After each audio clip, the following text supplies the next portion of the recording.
treasure hunting, ancient artifacts, and exotic locations are all to be expected when you're dealing with an adventurer who must travel the world to either prove or disprove the myths from long ago. However, when the journey gets complicated and things are not quite as they seem, that is when the adventure truly begins. So, does Tomb Raider deliver a fun, exciting, and fresh take on a popular new franchise? Or should Tomb Raiding be left to Angelina Jolie back in 2001? Let's dive in and take a look in this review.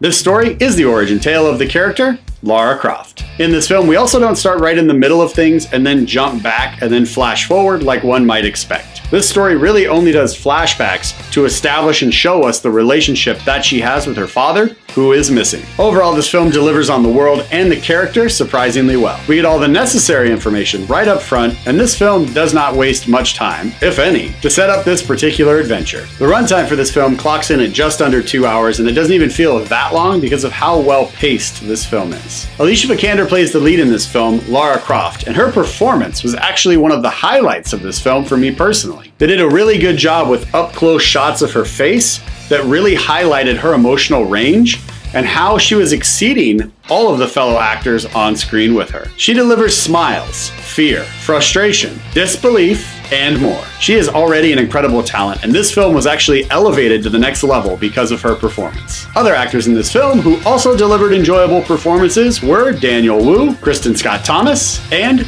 Nick Frost. Each one had a very different and unique persona in this film. However, this movie is entirely Alicia Vikander's to make or break.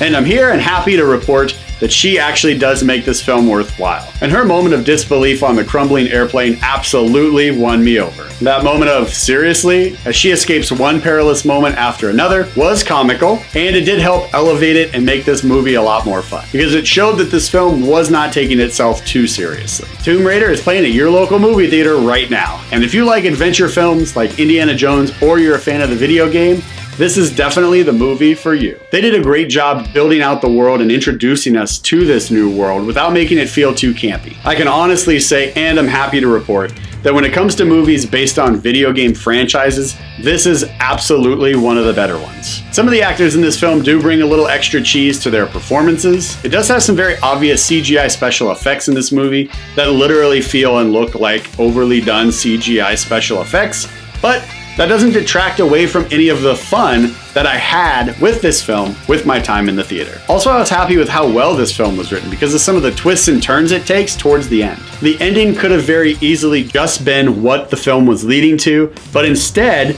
they actually gave one or two more puzzles for Lara to solve, and they didn't even really allude to these. It's just her character taking over and noticing things, and then solving those puzzles, leading up to a very enjoyable climactic ending. Again, I was really pleased with my time spent in the theater watching this movie, and because of that, it's getting at least one high five from this guy. Tomb Raider is playing at your local movie theater right now. Check it out.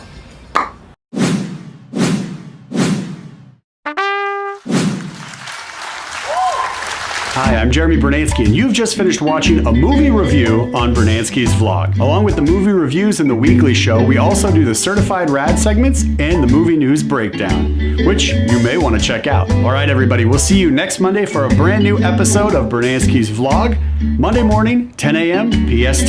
See you there. Have a great week.